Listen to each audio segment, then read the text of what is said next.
তোমরা যারা এসএসসি 2026 পরীক্ষা দিয়েছো তোমাদের রেজাল্টে পাশের হার বাড়াতে গ্রেস মার্ক দিবে কি? দেখো শিক্ষার্থী, তোমাদের এসএসসি পরীক্ষার রেজাল্ট 2026 ইতিমধ্যে প্রধান পরীক্ষকরা তথ্য দিচ্ছে, বিভিন্ন পরীক্ষকরা তথ্য দিয়েছে। তার মধ্যে একজন পরীক্ষক জানিয়েছে যে তিনি 6000 খাতা পেয়েছিলেন, তার মধ্যে অর্ধেকই ফেল, অর্থাৎ 6000-এর মধ্যে 3000 খাতাই ফেল পেয়েছে, এমন তথ্য দিয়েছে। তার মানে এবং সেটা তিনি আরও জানিয়েছেন যে ফেলের ক্ষেত্রে এটা বিগত 10 বছরের মধ্যে সব রেকর্ড ভেঙে দিয়েছে। সেই সাথে অনেক পরীক্ষকরা জানিয়েছে যে তাদের কাছে যে খাতাগুলো এসেছে সেখানে পাশে আর মাত্র 50% বা তারও নিচে। তো এক্ষেত্রে তোমাদের এসএসসি 2026 রেজাল্ট কেন এমন হচ্ছে? দেখো, শিক্ষকদের খাতা দেখার জন্য এবার অনেক নিয়ম বেঁধে দেওয়া হয়েছিল যে অতিরিক্ত নাম্বার দিলে তাদেরকে শাস্তি দেওয়া হবে। এছাড়াও বোর্ড থেকে বেশ কিছু কঠোর নিয়ম বেঁধে দেওয়া হয়েছিল, যেমন শিক্ষকরা হাত খুলে নাম্বার দেওয়া যাবে না। এর আগে শিক্ষকরা কিন্তু তোমাদেরকে স্কুল পরীক্ষাগুলোর থেকে একটু বেশি করে নাম্বার দিত, এভাবে হাত খুলে নাম্বার দেওয়া যাবে না। সেই সাথে উত্তরের সাথে না মিললে কোনো প্রকার কোনো নাম্বার পাবে না, এই নিয়মগুলো কিন্তু ছিল। এসএসসি 2026 তোমাদের রেজাল্ট খারাপ হলে, দেখো এসএসসি পরীক্ষায় তোমাদের মাত্র 1-2 নম্বরের জন্য অনেকে যদি খারাপ করে সেক্ষেত্রে পুরো একটা বছর নষ্ট হয়ে যাবে। মাত্র একটা মার্ক বা 2টা মার্কের জন্য অনেকের এমন হয়ে যেতে পারে যে পুরো একটা বছর নষ্ট হয়ে যেতে পারে। তো এই বিষয়ের দিকে একটা বিশেষ বিবেচনা দেওয়া উচিত, কারণ আসলে 1-2 নম্বরের জন্য একটা বছর নষ্ট হয়ে যাওয়াটা একটা অনেকটাই কঠিন।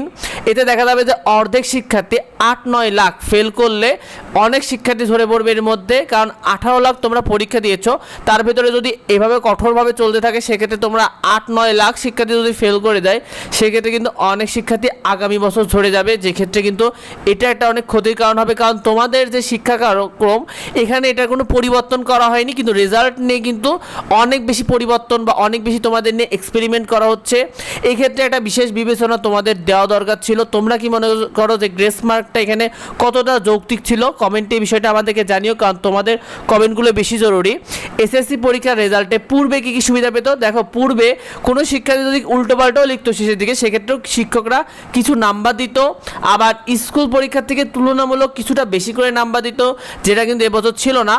আর 1-2 নাম্বারের ক্ষেত্রে কিন্তু এর আগে গ্রেস মার্কের সুবিধাটা পেত, যে একটা শিক্ষার্থী 1 মার্কের জন্য ফেল করছে সেখানে তাকে 1টা মার্ক পাওয়ার সুযোগ দিত, কারণ 1টা মার্কের জন্য তার একটা বছর নষ্ট হওয়া কিন্তু কোনো আহামরি বিষয় ছিল না, সেক্ষেত্রে সে কিন্তু এই সুবিধাটা পেত।